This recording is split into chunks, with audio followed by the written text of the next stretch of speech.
US has announced plans to scrap the random H-1B lottery and will now pick petitions in a way that favors higher skilled and higher paid foreign workers, marking one of the most consequential overhauls of the program in decades. The Department of Homeland Security, in a statement last night, announced the new framework, which is aimed at protecting American wages and cutting alleged abuse by firms that used multiple low-wage filings to game the old system.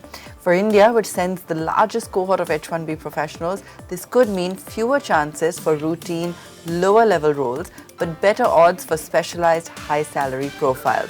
The rule, effective 27th of February next year, will govern the FY27 cap season and is part of President Donald Trump's broader push in his second term to tighten legal immigration while rewarding top talent. Indian IT and outsourcing majors, as well as mid-sized consultancies, will now have to rethink both their wage structures and talent pipelines if they want to stay competitive.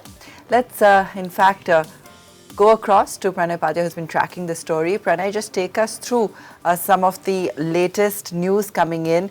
This is, of course, a key story that has been developing and that everyone's closely tracking, given how many people actually take this visa to the US. Take us through the likely implications and really how this was likely to play out. Abba, this is a very significant development because, firstly, let me tell you that one of the US court has ruled that President Donald Trump certainly has an authority to go for an overall and change in the mandates and the procedure of H-1B visa lottery system. Recently, US State Department and US Department of Homeland Security has also changed the way they screen the H-1B visa system and the some of the other systems where there will be an exhaustive social media vetting, the profiling of the candidates who will be given H-1B visa and some of the other visas, which are like non-immigrant but for a longer stay.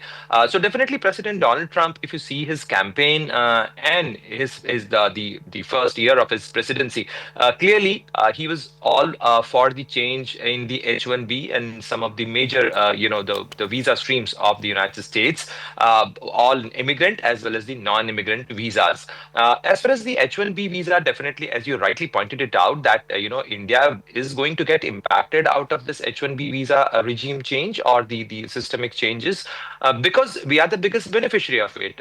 Because as per the current mechanism, the 65,000 H-1B visas and the 20,000 additional masterclass H-1B visas, like which are for the higher skills. In all these category of like around 85,000 H-1B visas, Indians are the biggest beneficiary of it. So certainly, if there is going to be any change, the Indians or the Indian techies, Indian professionals are going to get impacted out of it. But why US is doing so? That remains a question because the argument from the Trump administration is that they certainly want better talent, good talent, good global talent, but they do not want H-1B visa system to be used as an easy entry route to the US system. And people, those who come to United States, then they go for they take H-1B visa as a citizenship route. Because they come on H-1B visa, they work on H-1B visas, then they apply for the green card, and then they eventually acquire the US citizenship.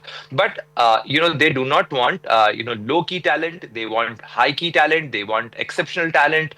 So they are open for the exceptional talent, but they do not want the mediocre level people as far as the H-1B visas or or the some of the other EB visas, open visas, and some of the other visa routes which are available. So this is the basic premise is that why US is doing these changes as far as the visa regime is concerned.